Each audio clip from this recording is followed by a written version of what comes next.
Thank you friends, thank you so much.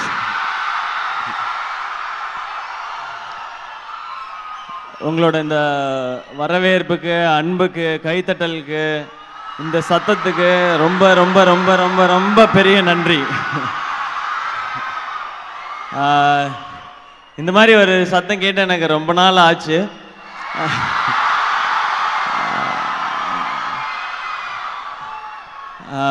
எங்கே வச்சிருக்கீங்கன்னு தெரில இவ்வளோ எனர்ஜி நீங்கள் எல்லாரும்.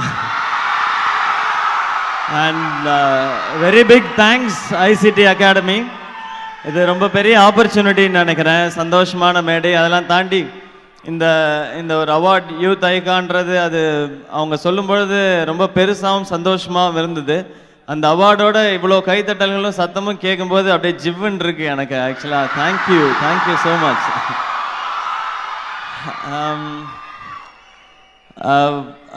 ஃபர்ஸ்ட் வந்து அந்த வீடியோ எடிட் பண்ணவங்களுக்கு என்னுடைய பெரிய தேங்க்ஸ் சொல்லிக்கிறேன். அது பயங்கரமாக இருந்தது, செம்ம ஸ்டைலாக இருந்தது. தேங்க்யூ. அண்ட் அதுக்கப்புறம் இங்கே வரேன் நான். இங்கே இருக்கவங்க எல்லாம் இன்ஜினியரிங் ஸ்டூடெண்ட்ஸ் அப்படின்னு சொல்லி நான் கேள்விப்பட்டேன். எனக்கு ஃபஸ்ட்டு சொல்லும்பொழுது நானும் ஒரு இன்ஜினியரிங் ஸ்டூடெண்ட் தான். டெஃபினட்டாக என்னால் சொல்ல முடியும், நான் இன்ஜினியரிங் படிக்க போகாமல் இருந்திருந்தேன்னா இன்னைக்கு இப்படி ஒரு ஸ்டேஜில் இருந்திருக்க மாட்டேன். டெஃபினட்டாக நான், ஏன்னா நான் இன்ஜினியரிங்கில் போய் ஒரு சூப்பர் மார்க் வாங்கி வேலைக்கு போகல. அவ்வளோ நல்ல பையனாக இல்லை நான். எப்படின்னு தெரியல, உங்களெல்லாம் பார்த்தா கொஞ்சம் படிக்கிற பசங்க மாதிரி தான் இருக்குது. இல்லை சும்மா தான் சொன்னேன், நீங்கள் இல்லைன்னுலாம் சொல்லுவேன். நான் வந்து ஆக்சுவலாக இன்ஜினியரிங் படிக்க போனதுக்கு பெரிய ரீசன் வந்து என்னுடைய கசின் பிரதர்ஸ்லாம் தான். அதில் ஒரு பிரதர் இங்கே வந்திருக்காரு. ஆக்சுவலாக அவங்க எல்லோரும் வந்து நல்லா படித்தாங்க. இன்ஜினியரிங்னா என்னன்னு தெரிஞ்சு, கம்ப்யூட்டர் சயின்ஸ்னால் என்னன்னு தெரிஞ்சு, முதல்ல கம்ப்யூட்டர்னா என்னன்னு தெரிஞ்சு அப்படி வந்து செலக்ட் பண்ணாங்க அந்த குரூப். வந்து இதுதான் படிக்க போகிறோம், நம்ம வந்து ஐடியில் ஒர்க் பண்ண போகிறோம் அப்படின்னு. நான் வந்து எங்கள் அண்ணன்லாம் எடுத்தாங்க, ஏதோ இன்ஜினியரிங் எடுத்தால் வேலை கிடைக்குன்றாங்க, 25,000 சம்பளம் கிடைக்குன்றாங்க, பிஇ படித்தா தான் பொண்ணு கொடுப்பாங்களாம் அப்படின்றதுனால நான் வந்து இன்ஜினியரிங் படித்தேன். நான் அவ்வளோதான் எனக்கு இருந்த அறிவு. அப்புறம் அங்கே போய் காலேஜ் போய் பார்த்தேன். அங்கேயே வந்து ஓகே ரைட்டு, நமக்கும் இன்ஜினியரிங்கும் டோட்டலி ஆப்போசிட் டைரக்ஷன் அப்படின்றது தெரிஞ்சுது எனக்கு. ஆனால் அங்கே இருந்த அந்த 4 வருஷம் வந்து என்னுடைய லைஃப்பில் மறக்க முடியாது. அதுக்கப்புறம் வந்து நான் பிஜி படித்தேன், அதுக்கப்புறம் விஜய் டிவியில் ஒர்க் பண்ணேன், இன்றைக்கி சினிமாவில் ஒர்க் பண்ணிருக்கேன். பட் எனக்கு நான் இன்ஜினியரிங் காலேஜில் இருந்த அந்த 4 வருஷம் தான் என்னுடைய லைஃப்பில் கோல்டன் பீரியட்னு நான் சொல்லுவேன். நான்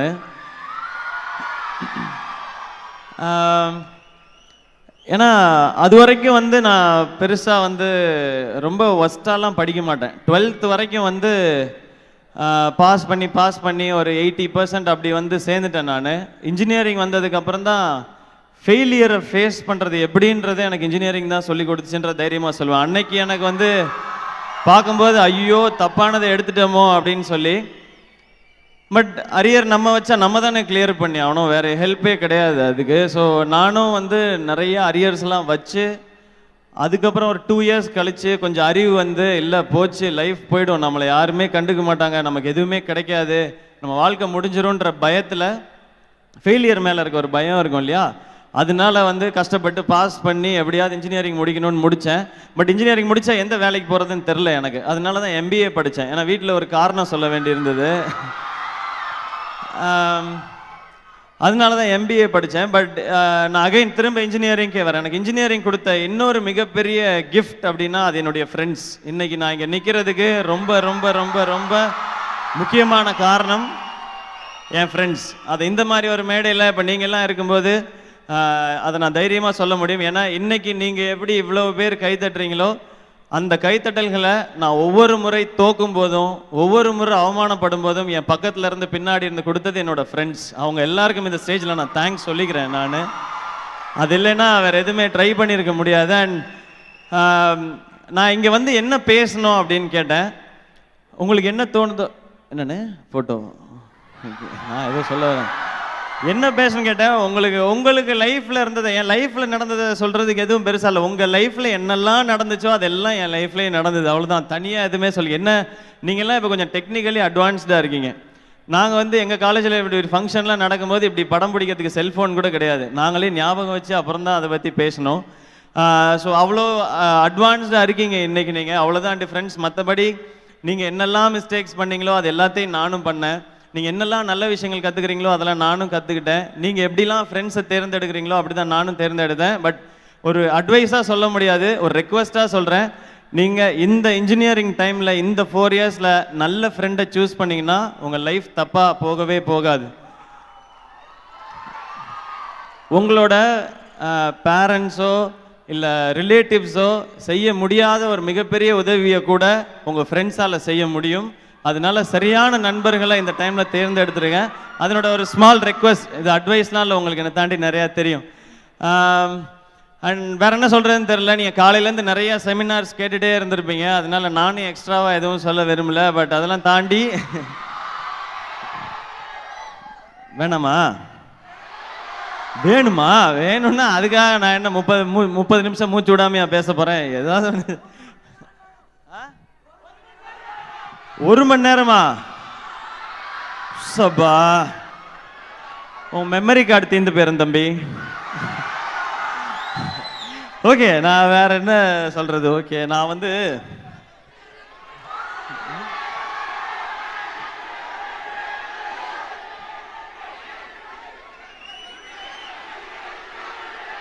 மிமிக்ரியா? சூப்பர். அது அந்த ஃபோன்லேயே யூடியூப்பில் போனீங்கன்னா இருக்கும், அதில் பார்த்துங்க, பிரச்சனை இல்லை. இல்லை நான் மிமிக்ரி பண்ணல. ஏன் அப்படின்றத சொல்லிடுறேன் முதல்ல. ஏன்னா உங்கள் இவ்வளோ பேர் மத்தியில் இவ்வளோ கைத்தட்டலுக்கு நடுவில் இப்படி ஒரு அவார்டு கொடுத்துருக்காங்க. ஸோ நான் அதை மிமிக்ரி பண்ணி திரும்ப இதை வேற ஒரு விஷயமா மாற்றணும்னு நான் விரும்பலை. நான் இங்கே நானாக ஃபஸ்ட்டு நிற்கணும்னு ஆசைப்பட்றேன். நானாக நின்று உங்ககிட்ட பேசணும்னு நினைக்கிறேன். நான் நிறைய விஷயங்கள் ஓடிட்டு இருக்கு, ஆனால் எல்லாத்தையும் எப்படி சொல்றதுன்னு எனக்கு தெரியல. ஏன்னா நிறைய திடீர்னு அந்த வீடியோ பார்க்கும்போது உங்க எல்லாருக்குமே தெரியும் நான் பயங்கர எமோஷனலான ஆளு. அதனால நான் கொஞ்சம் திடீர்னு எமோஷனல் ஆவேன், திடீர்னு பயங்கரமா எனக்கு ஜாலியா இருக்கும் இந்த இடத்த பார்க்கும்போது. நான் கல்ச்சரல்ஸ்ல இருந்தப்போ அந்த மூடுக்கு நான் இப்போ போயிட்டேன். எனக்கு ரொம்ப சந்தோஷமா இருக்கு இந்த கைத்தட்டல்கள் சத்தம்லாம் கேட்கும்போது. நான் எங்க காலேஜ் கல்ச்சரல்ஸ்ல நான் ஃப்ரண்ட்ல கூட நிற்க மாட்டேன். நீங்களாம் தைரியமா ஃப்ரண்ட்ல நிற்கிறீங்க. நான்லாம் எங்க ப்ரொஃபஸர்லாம் பார்த்துருவாருன்ட்டு கடைசியில தான் போய் நிற்பேன். நான் காலேஜ்லேயும் கடைசி பெஞ்சு தான் உட்காந்துருப்போம். பட் லைஃப் அது நமக்கு என்ன, நீங்கள் இதை ஒரு எச்சரிக்கையாக கூட எடுத்துக்கலாம். நாளைக்கு இதே மாதிரி ஸ்டேஜில் நிற்க வச்சு உங்களை பேச சொல்லுவாங்க. ஸோ நீங்கள் எல்லாத்தையுமே ஷார்ப்பாக அப்சர்வ் பண்ணிக்கோங்க. அண்ட் உங்களுக்குலாம் இன்னொரு முக்கியமான விஷயம் சொல்லணும். இன்னைக்கு எல்லாருக்குமே இருக்கிற பெரிய ப்ராப்ளம் வந்து ஃபெயிலியர் பற்றின பயம் தான். இங்கே எவ்வளோ பேருக்கு இருக்குது அது, நான் லைஃப்பில் தோற்றுருவேனோ இல்லை எனக்கு இது ஆகிடுமோ அதாயிடுமோன்னு நினைக்கிறவங்க. எக்ஸாக்ட்லி நானும் அப்படி தான் இருந்தேன். எல்லாமே வாழ்க்கையில் முடிஞ்சு போயிடும். திருச்சியிலேருந்து மெட்ராஸ் போகும்போது ஒரு மிடில் கிளாஸ் பையனுக்கான கனவு என்ன இருக்கும்? மெட்ராஸ் போயிடணும், சர்வைவ் ஆகிடணும். இந்த சென்னையில் இவ்வளோ பெரிய ஊர், யாரையும் தெரியாது நமக்கு. ஊரில் நம்ம சென்னை போய், அதுவும் எஸ்பெஷலி வேறு ஊர்லேருந்து சென்னை போய் இறங்கினா அந்த ஊர் ஏதோ பயங்கரமாக இருக்கும், புதுசாக இருக்கும். அந்த ஊரில் மட்டும் பில்டிங்லாம் வேறு மாதிரி இருக்க மாதிரி இருக்கும், அந்த ஊரில் மட்டும் மக்கள்லாம் வேறு மாதிரி இருக்க மாதிரி இருக்கும். ஆனால் அங்கே இருக்க ஒவ்வொருத்தரும் நம்மளை மாதிரி தான், கனவை தேடி ஓடிட்டு இருக்கவங்க தான். அப்படி தான் நானும் போனேன் அங்கே. பட் அங்கே போனதுக்கப்புறம் எனக்கு ஒன்று மட்டும் தெரிஞ்சது, நம்மளை நாம் நம்புறதை தவிர இங்கே வேறு வழியே கிடையாதுன்றது. ஸோ நீங்கள் உங்களை நம்புங்க, உங்களுடைய தன்னம்பிக்கை தான் மிகப்பெரிய வழிகாட்டியாக இருக்குன்றதை என்னால் ஸ்ட்ராங்காக சொல்ல முடியும். ஏன் அப்படின்னா, எனக்கு வந்து பெருசாக எதுவும் தெரியாது. நான் நல்லா படிக்கலை, பெரிய பேக்ரவுண்ட் கிடையாது, எக்ஸ்ட்ராடினரி டேலண்ட் கிடையாது. என் படத்தெல்லாம் பார்த்தீங்கனாலே தெரிஞ்சிருக்கும், நான் ஒரு எக்ஸ்ட்ராடினரியான ஆக்டர் கிடையாது. பட் ஒவ்வொரு படத்துலையும் முயற்சி பண்ணியிருப்பேன். ஏதோ ஒன்று, ஒரு டான்ஸோ ஒரு ஃபைட்டோ இல்லை ஏதாவது இன்னும் பெட்டராக ஆக்ட் பண்ணுறதுக்கு. அந்த முயற்சியை நீங்கள் நம்புங்க. ஏன்னா உங்கள் மேடையில் நிற்கிற இந்த சிவகார்த்திகேயனாலே இந்த தூரம் வர முடியும் அப்படின்னா உங்களால் இன்னும் நிறைய தூரம் போக முடியும் அப்படிங்கிறத நீங்கள் நம்புங்க. நீங்கள் நம்புனீங்கன்னா போதும். அது கூட உங்களை நம்புகிற 2 ஃப்ரெண்ட்ஸை மட்டும் சேர்த்துக்குங்க, நீங்கள் எல்லாருமே ஜெயிப்பீங்க. நீங்கள் எல்லாரும் உங்களுடைய லைஃப்பில் ஜெயிப்பீங்க. அது வந்து இந்த மாதிரி சினிமாவுக்கு வந்து எல்லாருக்கும் தெரிஞ்சுதான் சாதிக்கணும்னு அவசியமே இல்லை. நீங்கள் உங்களுடைய துறையில், உங்களுக்கு பிடிச்ச துறைகளில் நீங்கள் எல்லாருமே பெருசாக சாதிக்க தான் போகிறீங்க. அதை மட்டும் நீங்கள் நம்புங்க. அண்ட் நெகட்டிவான விஷயங்கள் அதெல்லாத்தையும் தள்ளி வச்சிருங்க. ஏன்னா நான் என்ன நினச்சி பெருமைப்படுற விஷயம் வந்து நான் ரெண்டு விஷயம்தான் சொல்லுவேன். அது தாண்டி நான் வேறு எதுவும் நினச்சி பெருமைப்பட்டதில்லை. இன்றைக்கி வரைக்கும் நான் வந்து சிகரெட் பிடிச்சது கிடையாது, லிக்கர் சாப்பிட்டது கிடையாது. அதுக்கு காரணமே என் ஃப்ரெண்ட்ஸ் தான் சொல்லுவேன். நான் என் ஃப்ரெண்ட்ஸ் என்றைக்குமே வாடா மச்சான் அங்கே போகலாம் இங்கே போகலான்னு என்னை கூப்பிட்டதே கிடையாது. உங்களை நீங்கள் உங்கள் உடம்பையே உங்கள் காசை கொடுத்து உங்கள் அப்பா அம்மா கஷ்டப்பட்டு சம்பாதிச்ச காசை கொடுத்து உங்கள் உடம்பை நீங்களே கெடுத்துக்காதீங்க. இந்த அட்வைஸ் கேட்க கசக்கும், நிச்சயமாக கசக்கும். நீங்கள் குடிக்கிற அந்த லிக்கரும் கசக்குது தான் இல்லையா, அதை தூக்கி போட்டுருங்க. பட் அதை மீறி எடுத்துக்கிறீங்க. இது ரெண்டை மட்டும் ஒதுக்கிடுங்க, உங்களுக்கு இன்னும் பெட்டர் லைஃப் இருக்கும். நீங்கள் இன்னும் பெட்டராக யோசிக்க ஆரம்பிப்பீங்க, உங்களை பற்றி நிறையா யோசிக்க ஆரம்பிப்பீங்க. உங்களோட பெட்டர் லைஃப் இன்னும் பெஸ்ட்டாக இருக்கும் அப்படின்றத என்னால் உறுதியாக சொல்ல முடியும். ஏன் அப்படின்னா எனக்கு வேற எங்கேயும் கான்சென்ட்ரேஷன் போனதில்லை. எனக்கு கிடைச்ச சின்ன வாய்ப்பெல்லாம் எனக்கு பெருசாக தெரிஞ்சிச்சு. அதை தவிர்த்து பெரிய டிஸ்ட்ராக்ஷன் இல்லை, அந்த டிஸ்ட்ராக்ஷன் எனக்கு யாரும் ஏற்படுத்தலை. ஸோ அப்படி சின்ன வாய்ப்புகள் கிடைக்கும் பொழுதெல்லாம் அதை நீங்கள் பிடிச்சிக்கோங்க. உங்களுக்குள்ள ஷார்ட் டேர்ம் கோல்ஸ் வச்சுக்கோங்க, சின்ன கோல்ஸ். எனக்கு இந்த செகண்ட் இயரில் நான் இதை முடிப்பேன், தேர்ட் இயரில் இதை பண்ணுவேன், ஃபோர்த் இயரில் இதை பண்ணுவேன், எனக்கு இந்த கம்பெனியில் சேர்ந்தா போதும், இந்த சம்பளத்தில் நான் ஜாயின் பண்ணனா போதும், அதுக்கப்புறம் ஒரு 2 இயர்ஸில் நான் இங்கே இருப்பேன்னு சின்ன கோல்ஸ் வச்சுக்கோங்க. ஒவ்வொன்றையும் கடக்கும் பொழுது உங்களுக்குள்ள இன்னும் பெரிய கான்ஃபிடென்ஸ் வரும். அந்த கான்ஃபிடென்ஸ் உங்களை தூக்கிட்டு போகும். ஓகே, ஸோ அகைன் அதை தான் சொல்லணும்னு நினச்சேன், அதை நான் சொல்லிட்டேன்னு நினைக்கிறேன். ஏன் இவனும் இப்படி பேசுகிறான்றதை தயவு செஞ்சு யோசிக்காதீங்க. உங்களிலேருந்து ஒருத்தர் இதை சொல்கிறதுனால இது நீங்கள் எப்பயாவது உங்களுக்கு தோணும் போது இல்லை ஃப்ரீயாக இருக்கும்போது ஏதாவது ஒன்று பண்ணும்பொழுது இதை நீங்கள் யோசிச்சு பாருங்கள். உங்களுக்கு டெஃபினட்டாக இது ஹெல்ப் பண்ணணும்னு நம்புகிறேன். இதை தாண்டி வெற்றிக்கு வந்து புது ஐடியாலாம் கிடையாது. இன்னும் சிம்பிளாக சொல்லணும்னா வேறு எவன் பேச்சையும் கேட்காதீங்க, உங்கள் மனசு என்ன சொல்லுதோ அதை கேளுங்க, நீங்கள் ஜெயிப்பீங்க, அவ்வளோதான். தேங்க்யூ. எனக்கு வேறு என்ன சொல்கிறேன் தெரியல. Thank you sir. We have few questions from students. ஒரு 4-5 பேர் questions கேக்குறாங்க. எவ்வளவு வேணா கேக்கட்டும், நோ ப்ராப்ளம். இன்ஜினியரிங்ல இருந்து இல்லல? என்னங்க சார்? இன்ஜினியரிங்ல இருந்து இல்ல? கண்டிப்பா இல்ல sir. Okay, once again I request you to kindly sit down. எல்லாரும் உட்கார்ந்தா நல்லா இருக்கும். That is the first respect we give it to the speaker. I think mic இருக்குன்னு நினைக்கிறேன். அஞ்சித் from மலங்கர கேத்தலிக், உங்க question சொல்லுங்க பார்க்கலாம். Hello. Yeah, good evening sir. Hello brother. Sir, what encourages you to take such challenging roles in movies each time?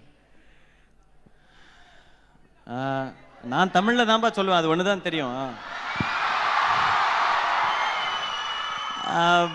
What encourages Meena, உங்கள் மேலே ஒரு negatives வச்சுட்டே இருப்பாங்க. உங்களுக்கு இதுதான் வரும், இவ்வளோ தான் வரும், இதுதான் பண்ண முடியும்னு அதை புஷ் பண்ணணும்னு ட்ரை பண்ணுவேன், அவ்வளோதான். அதை நான் பண்ணியே தீருவேன்னு இறங்க மாட்டேன். எப்போ அந்த நெகட்டிவ்ஸை தள்ளணும் அப்படின்னா நான் என்ன கொஞ்சம் புஷ் பண்ணிக்கணும்னு நினைப்பேன். அப்படி ஒரு அட்டெம்ப்ட் இருந்தால் நல்லா இருக்குமே அப்படின்னு நினைக்கிறது தான். இப்போது இதுக்கு முன்னாடி பண்ண ரெமோவில் பண்ண அந்த கேரக்டராக இருக்கட்டும், அது சாத்தியமா அப்படின்னா ரொம்ப கஷ்டம். ஸ்கிரிப்டை ஆரம்பிக்கும் போது நோ சான்ஸ் அப்படின்னு சொல்லுவாங்க. எப்படி ஒரு பையன் ஒரு அழகான பொண்ணாக தெரிய முடியும்? ஒரு பொண்ணு அழகான பொண்ணாக தெரியறதுக்கே இன்னைக்கு அவ்வளோ மேக்கப் போட வேண்டியிருக்கு. ஸோ ஒரு பையன் அழகான பொண்ணாக தெரியணும்னா அது ரொம்ப கஷ்டம் அப்படின்வாங்க. ஓகே, ஏன் ட்ரை பண்ணி பார்க்கக்கூடாது அப்படின்றதான் அந்த புஷ் தான் நினைக்கிறேன். இப்போ வேலைக்காரன் பண்ணியிருக்க ரோல் நான் இது வரைக்கும் பண்ணதுலேருந்து கம்ப்ளீட்டாக டிஃப்ரெண்ட். அதுவும் ஒரு ட்ரை தான். என்னென்னா, நான் ஏதாவது ஒன்று வந்து என்னுடைய லைஃப்பில் ஒரு நல்ல விஷயம் என் படத்தின் மூலமாக சொல்லணும். எல்லா படத்துலையும் என்னால் சொல்ல முடியாது, அது வந்து ஒரே மாதிரி இருக்கும் அப்படின்றதுனால ஒரு சொல்லணும் அப்படின்னு ட்ரை பண்ணுவேன். அந்த மாதிரி புஷ் பண்ணுறது தான், அதுதான் ரீசன்ஸாக இருக்கும். ஓகே, அடுத்து அஃப்ரீன், சாஸ்திரா யூனிவர்சிட்டி.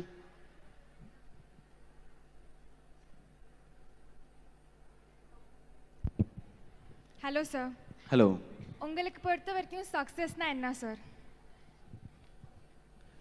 இன்னும் கிடைக்கலன்னு தான் சொல்லுவேன். இல்லை, ஆக்சுவலி சக்ஸஸ்ங்கிறது என்னை பொறுத்த வரைக்கும் என்னென்னா, ஒரு மனுஷன் எப்போ வந்து தன்னை விட யாரும் ரொம்ப பெரியவங்களும் இல்லை, தன்னை விட யாரும் ரொம்ப கீழே இருக்கவங்களும் இல்லைன்னு நினைக்கிறானோ, அந்த சமநிலை என்னைக்கு உணர்றானோ அதுதான் சக்ஸஸ்ன்னு நினைக்கிறேன் நான். எல்லாருமே ஈக்குவல்ன்ற ஒரு மென்டாலிட்டி வரும். திடீர்னு வந்து நமக்கு சிலரை பார்த்தா ஒரு இன்ஃபீரியாரிட்டி வரும், சிலரை பார்த்தா ஒரு சுப்பீரியாரிட்டி வரும். இது ரெண்டுமே இல்லாமல் நார்மலாக பேலன்ஸ்டாக இருப்பாங்கல்ல, அதுதான் ரியல் சக்ஸஸ்ன்னு நினைக்கிறேன். ஓகே, அடுத்து Ashwini, CID Chennai. Hello sir. Hello. Ashwini. So என்னோட கேள்வி என்னன்னா, நீங்கள் இன்ஜினியரிங் படிச்சிருக்கீங்க, அப்புறம் எம்பிஏ பண்ணியிருக்கீங்க. ஸோ இப்போ இண்டஸ்ட்ரியிலே இருக்கிற ஒன் ஆஃப் த படித்த ஆக்டர்ஸில் நீங்களும் ஒருத்தவங்க. ஸோ சொல்லிக்கலாம். ஓகே, நீங்கள் ஸ்டூடெண்ட்ஸ்க்கு வந்து படிப்பு வந்து எப்படி அவங்களோட கெரியரை மோல்ட் பண்ணுறதுக்கு ரொம்ப இம்பார்ட்டன்ட். ஏன்னா நீங்கள் ப்ராஜெக்ட்ஸ்லாம் நிறைய பண்ணியிருக்கீங்க, நிறைய ரெக்கக்னைஸ் ஆகிருக்கு. ஸோ அதுக்காக ரொம்ப படித்த பையன் மாதிரியே ப்ரொஜெக்ட் பண்ணக்கூடாது. ஓகே, அவங்களுக்கு தெரியும் எப்படின்னு தெரிஞ்சிருக்கும். இல்லை, பேசிக்கலாக எஜுகேஷன் ரொம்ப பேசிக்காக எங்கே ஹெல்ப் பண்ணுதுன்னு நான் சொல்கிறேன். நான் பழகிற விதம் வந்து எனக்கு இது வரைக்கும் நான் யூனிட்லேயோ இல்லை மற்ற இடங்கள்லையோ யார்கிட்டையும் நான் பழகிற விதம் வந்து தப்பாக இருக்குன்னு சொன்னதே கிடையாது. ஏன்னா நான் ஒரு காலேஜுன்னு போகும்பொழுது நான் என் சீனியரை பார்க்குறேன், ஃபர்ஸ்ட் இயர், எனக்கு மேலே இருக்க second year, third year, fourth year, அதுக்கப்புறம் ஃபேக்கல்ட்டிஸ், அதுக்கப்புறம் ஹெச்ஓடி, அதுக்கப்புறம் டீன், பிரின்சிபல் அப்படின்னு சொல்லி இவ்வளோ பேரை பார்க்குறோம்ல. ஸோ ஒவ்வொருத்தருடையும் என்ன மாதிரியான அணுகுமுறை இருக்கணுன்றது டிஃபால்ட்டாகவே வந்துடும் காலேஜ் போகிறவங்களுக்கு. அது பேசிக்காக இருக்கும். நீங்கள் போய் அடுத்த ஒரு கம்பெனியில் ஒர்க் பண்ணும்போது கூட அந்த ஹைரார்க்கியை உங்களால் அழகாக புரிஞ்சுக்க முடியும். எனக்கு இது ரொம்ப பேசிக்காக ஹெல்ப் பண்ணுது. இது சினிமாவில் வந்து நிறைய பேர் கொஞ்சம் கஷ்டப்படுவாங்க. அந்த கஷ்டம் இருக்கும், யார் யார்கிட்ட எப்படி பேசணும், எப்படி பழகணுன்றதுல ஒரு சின்ன சிரமம் இருக்கும். இது நம்ம தனியாக லெசனாலாம் படிக்கிறது இல்லை, காலேஜில் பழகும்போதே தெரியறது தான்.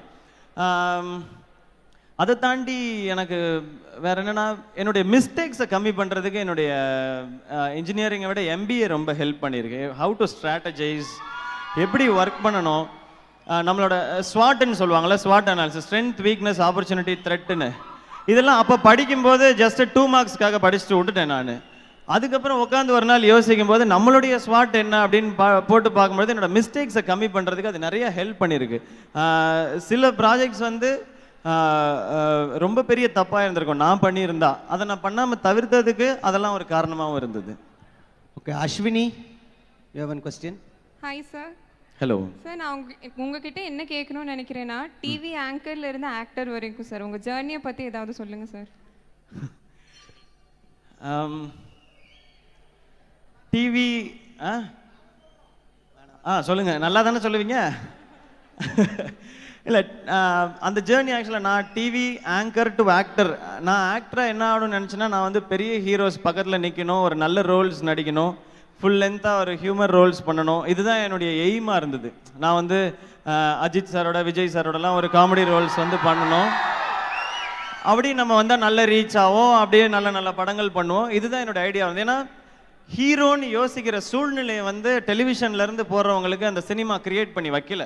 நீ டெலிவிஷன்லேருந்து வந்தேன்னா 4 ஃப்ரெண்ட்ஸில் ஒருத்தர், இல்லைனா 2 ஃப்ரெண்ட்ஸில் ஒருத்தர், இல்லைனா சின்ன சப்போர்ட்டிங் ரோல், இப்படி தான் வந்து ஆல்ரெடி கிரியேட் பண்ணி வச்சுருந்தாங்க. ஸோ என்னால் ஹீரோவாக யோசிக்க முடியல. அப்போ நான் யோசிச்சதுன்னா நல்ல படங்களில் நாம் இருக்கணும்னு யோசித்தேன். அப்போ அந்த டிவி ஆங்கர் டு ஆக்டராக நான் மாறும்பொழுது நானும் ஒரு வேளை சரியாக பண்ணாமல் விட்டுருந்தா இதுக்கப்புறம் டிவியிலேருந்து யாருமே முயற்சி கூட பண்ண முடியாத சூழல் ஏற்பட்டிருக்குன்ற பயம் எனக்கு ரொம்பவே ஜாஸ்தியாக இருந்தது. அதனால எனக்கு பின்னாடி வர்றவங்களுக்கு நான் ஒன்று பெருசாக பண்ணணுன்றதை தாண்டி அந்த அந்த ஹோப்பை வந்து உடச்சிடக்கூடாதுன்ற பயம் இருந்தது. அதனால நான் ஒரு நல்ல நல்ல ப்ராஜெக்ட்ஸாக சூஸ் பண்ணேன். ஃபர்ஸ்ட் படம் வந்து பாண்டியராஜ் சார் சான்ஸ் கொடுத்தாரு, அவர் national award winning director. So அது ஒரு நல்ல பேசிக்காக ஒரு அது ஏதோ ஒரு விஷயம் இருக்கும். அதுக்கப்புறம் தனுஷ் சாரோட நான் 3 பண்ணேன் நான், அது எனக்கு ஒரு ரீச் கொடுத்தது. அதுக்கப்புறம் நான் கேடிபிலா கிளாடுறாங்கன்னு 2 ஹீரோவில் ஒருத்தராக பண்ணேன் நான். அதுக்கப்புறம் எதிர்நீச்சல், வருத்தப்பட வாலிபர் சங்கம்னு ஒவ்வொரு படங்களாக நல்ல நல்ல டீம்ஸோட ஆட் பண்ணி பண்ணும்போது எனக்கு இன்னைக்கு வரைக்கும் அந்த பயம் இருக்குது. இப்போ வந்து ஒரு பாயிண்ட்டுக்கு மேலே என்ன சொன்னா, இனிமேல் டிவியிலேருந்து யார் வேணாலும் சினிமாவுக்கு வரலாம் அப்படின்ற வார்த்தையை கேட்கும்போது எனக்கு சந்தோஷமாக இருந்தது. அது வந்து இதுக்கு முன்னாடி எனக்கு முன்னாடி டிவியிலேருந்து சினிமாவுக்கு ட்ரை பண்ணிட்டு இருந்தாங்களா, அவங்களோட உழைப்பு கிடைச்ச வெற்றியாக தான் நான் பார்க்குறேன் நான். அந்த சந்தோஷம் எனக்கு இப்போவும் இருக்குது. அந்த ஜேர்னி ரொம்ப டஃப், ஏன்னா அப்படி ஒரு ரூட்டே கிடையாது. இப்போ இந்த ஊருக்கு போகவே முடியாதுன்னு சொல்லிட்டாங்க, அந்த ஊருக்கு போக வேண்டியது. இப்போ அதை அப்படியே வந்து அது எவ்வளோ பாசிட்டிவான விஷயமோ அப்போ நெகட்டிவாக மாதிரி. இப்போ வந்து டிவி பேக்ரவுண்ட் இருக்குது இவருக்கு அப்படின்னு சொல்ல வச்சிட்டாங்க. அதை கூட நான் ஒரு சக்ஸஸாக தான் பார்க்குறேன். இன்றைக்கி டிவி பேக்ரவுண்டுங்கிறத பெருசாக பாசிட்டிவாக பேசுகிறாங்க சினிமாலன்றது. அந்த ஜேர்னி எனக்கு நிறைய கற்றுக் கொடுத்துருக்கு. நிறைய அடிபட்டிருக்கேன், நிறைய அவமானப்பட்டிருக்கேன். நான் இன்னும் சொல்ல போனால், நான் ஃபஸ்ட்டு ஹோஸ்டிங்க்கு போகும்போது என்னை ரிஜெக்ட் பண்ணிட்டாங்க ஆக்சுவலாக. அது அந்த ஃபர்ஸ்ட் ஃபெயிலியர் அதான். நான் ஹோஸ்டிங் வந்து நீ லாய்க்கு இல்லை அப்படின்னு சொல்லிட்டாங்க, அதே விஜய் டிவியில் தான். பட் எனக்கு விஜய் டிவி மேலே கோவமே வரல, என் மேலே தான் கோவம். கிடைக்கிற வாய்ப்பை எப்படி நீ வந்து மிஸ் பண்ணுவ அப்படின்னு சொல்லி அந்த சேனல்லே நான் ஒரு ப்ரோக்ராமாவது கம்பேர் பண்ணணும்னு நினச்சேன். அதுதான் என்னுடைய வந்து நான் சொன்னேன்ல ஷார்ட் டேர்ம் கோல், அதுதான் என்னுடைய பெரிய லட்சியமாக இருந்தது. அந்த சேனலில் எனக்குன்னு ஒரு ஷோ, சிவகார்த்திகேயன் ஃபேஸ் போட்டு ஒரு ஷோ வரணும், அதுதான் லட்சியமாக இருந்தது. அதுக்கப்புறம் சினிமா நடிக்க ஆரம்பிக்கும் போது ஃபஸ்ட்டு நான் நடிக்க ஆரம்பித்த படம் ட்ராப். ஃபினான்ஸ் ப்ராப்ளம்னால 10 நாள் ஷூட்டிங் பண்ணி விட்டுட்டு போயிட்டாங்க. அப்போ தான் எனக்கு முதல்ல நான் ஒரு படமாவது ஹீரோவாக ஃபுல்லாக நின்றுணும் அப்படின்றத யோசித்தேன். ஸோ இப்படி ஆரம்பித்தது தான் அந்த ஜேர்னி. அண்ட் இந்த ஜேர்னி நான் மட்டுமே கிராஸ் பண்ணேன்னு சொன்னால் அது ரொம்ப பொய்யா இருக்கும். விஜய் டிவியில் வேலை பார்த்தவங்க நிறைய பேர் இருக்கிறாங்க, இப்படி காமெடி பண்ணுங்க, இப்படி பண்ணுங்க, இப்படி பண்ணுங்கன்னு எனக்கு கேமராவை பற்றி சொல்லி கொடுத்து, சினிமாவில் கொஞ்சம் கொஞ்சமாக சொல்லி கொடுத்த நிறைய பேர், உங்களுக்கு தெரிஞ்ச நிறைய பேரும் இருக்காங்க, தெரியாத நிறைய பேரும் இருக்காங்க. அவங்க இல்லாமல் பெரிய ரீசன் நல்ல நல்ல டீமோட ஒர்க் பண்ணேன். அது கற்றுக்கணும்னு நினைக்கிறேன் லைஃப்பில். டீம் ஒர்க் முக்கியம், அதை நல்ல டீமோட ஒர்க் பண்ணுன்றது முக்கியம், கற்றுக்க முடியுன்றது. இப்படி தான் என் ஜேர்னியை பார்க்குறேன் நான். இதுக்குள்ளே இன்னும் நிறையா இருக்குது, பட் டைம் ஆகிடும். சரி, நேரம் கம்மியாக இருக்கிறதால கடைசியில் ஒரே ஒரு கொஸ்டின், எல்லாரும் சார்பா கடைசி question. What is your message to the youth? What is your one message? ஒரு மெசேஜ் இன்னைக்கு அவங்களுக்கு டிரைவ் பண்ணணும்னா எந்த மெசேஜாக இருக்கும்? நான் நினைக்கிறது, அது எவ்வளோ இடத்துல சொல்லியிருக்கேன்றது தெரில, லவ், அன்பை விட பவர்ஃபுல்லான விஷயம் எதுவுமே கிடையாது அப்படின்றது தான். இதை நான் உணர்ந்திருக்கேன். எவ்ரி டைம் எனக்கு ஒரு ப்ராப்ளம் இருக்கும் பொழுதும் எனக்கு யாராவது ஒரு ஒரு கொஞ்சோண்டு அன்பு கிடைச்சா போதும், அதை வச்சு நான் மீண்டு வந்துடலான்றதான் நினைப்பேன். உங்களால் முடிஞ்ச அளவுக்கு அன்பை ஸ்ப்ரெட் பண்ணுங்கள், லவ் பண்ணுங்கன்னு சொன்னால் நான் சொன்ன தப்பாக புரிஞ்சுக்கிட்டு அப்புறம் அவன் தான் சொன்னான்னு சொல்லிடுவீங்க. அதனால அன்பு, அதுதான் நான் வந்து கடவுளுக்கு நிகராக அதை நான் பார்க்குறேன். அதை இன்னைக்கு அது ரொம்ப ஜாஸ்தியாக தேவைப்படுது. இன்னைக்கு நம்ம எங்கே போனாலுமே வந்து எந்த ஒரு விஷயத்தை எடுத்தாலும், நீங்கள் உங்கள் லைஃபே எடுத்துங்களேன், நீங்கள் ஏதாவது ஒரு அச்சீவ் பண்ணீங்கன்னா கூட அதை பற்றி நெகட்டிவாக சொல்கிறது தான் ஃபஸ்ட்டு என்னென்னு யோசிக்கிறேன். அவன் அதனால அதை பண்ணிட்டான்ப்பா, அந்த பொண்ணு அதனால அதை பண்ணிடுச்சுப்பா, இதனால தான்ப்பா அவன் மார்க் வாங்கினான், இதனால தான்ப்பா அவனுக்கு வேலை கிடைச்சது அப்படின்னு எல்லாத்துக்கும் ரீசன் சொல்கிறதுக்கு எல்லாரும் தயாராக இருக்காங்க. உங்களுக்கு அதை கேட்கும் போதெல்லாம் கோவம் வர மாதிரி நீங்கள் அதை யாருக்குமே பண்ணிடாதீங்க. ஒருத்தர் ஜெயிச்சா ஓகே குட், அவருக்கு வாழ்த்து சொல்லிட்டு நாம் எப்படி ஜெயிக்கிறதுன்றதை யோசிங்க. அதை தாண்டி இன்னொரு முக்கியமான விஷயம் சொல்லணும்னா, நீங்கள் ஜெயிக்கிறதுக்காக உழைங்க, மற்றவங்களை தோக்கடிக்கிறதுக்காக என்றைக்குமே உழைக்காதீங்கன்றதான் நான் சொல்லணும்னு நினைக்கிறேன். இதை ட்ரை பண்ணி பாருங்க, உங்களுக்கு டெஃபினட்டாக ஒர்க் அவுட் ஆகும் இது. Thank you. That's Mr. Sivakarthikeyan. Give a big round of applause. I would request you to. Thank you so much. And இங்கே கை தட்டின ஒவ்வொருத்தருக்கும் ஸ்பெஷல் தேங்க்ஸ். நான் உண்மையிலே இப்படி ஒரு சவுண்டை, இப்படி ஒரு கிளாப்ஸை, இப்படி ஒரு சத்தத்தை கேட்டு ரொம்ப நாள் ஆச்சு. Thank you, love you all.